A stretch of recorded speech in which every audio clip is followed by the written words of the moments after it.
And we are learning more about the youngest victims of this shooting. The latest act of violence happened in a close-knit, mostly Hispanic and Latino community. Among the victims, 10-year-old Annabelle Rodriguez and 9-year-old Ameri Jogarza. Investigators say all of the victims were in the same fourth-grade classroom. A second-grade student was in a nearby classroom and heard the horror. Do you remember what happened yesterday? Yeah, a teacher came to our room and warned us that it was happening, so we just ran to the back of the class and hid, and then we hid behind desks and chairs. It's absolutely heartbreaking. The community's civic center is helping families and everyone impacted by the shooting. Counselors, volunteers, and therapy dogs are on hand to provide support. And there's absolutely no question, Liz, that many children can have a hard time processing all this, but how we talk to them can certainly help them cope. Yeah, I spoke to Duke clinical psychologist Dr. Robin Gurwitch about how incidents like this affect a child's mental health and ways to ease their fears and our own.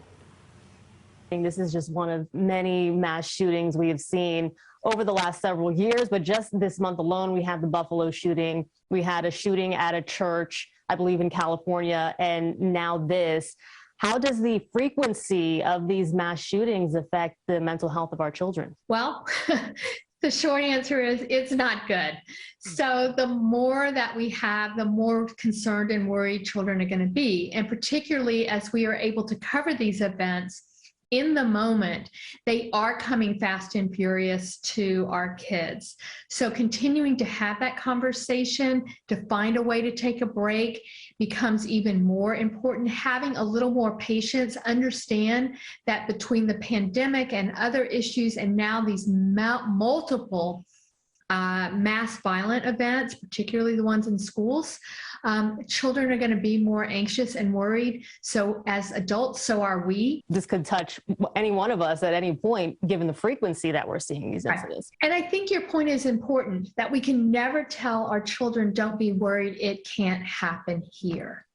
I started my work in Oklahoma City, and that was, how did it happen here, right? So we can't say it won't. We can only say, here's what we're doing to make sure we're as safe as possible. And that's the message. I've heard from several other people just on social media who say, how do I even send my child to school today? How do I, as a parent, ease my concern, ease my worry? Right. How do we do that? You take a very deep breath and you realize that the actions we take will resonate with our children. And if we can say, as heartbroken, as frustrated, as grief-stricken, as worried as I am about what's happened, I do believe that the school that I'm sending you to today is as safe as it can be. And they're working hard to make it safer and safer every day. And because of that, I feel okay sending you to school. Yeah, I still can't even fathom what happened here, but from talking to Dr. Gurwitch, it's just a matter of talking to your kids and being strong for them, really. Sure, and you know, when I was growing up, I'm quite a bit younger than a lot of folks, older rather than a lot of folks around here. It wasn't a conversation because this never happened, right?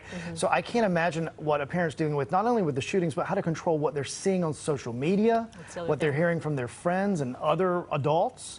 It's a tough thing. And that was another tip, was to take breaks when you can. Go out with the family, board games, walks with the dog, anything to sort of just get away from the news of this. It's a good idea. All right.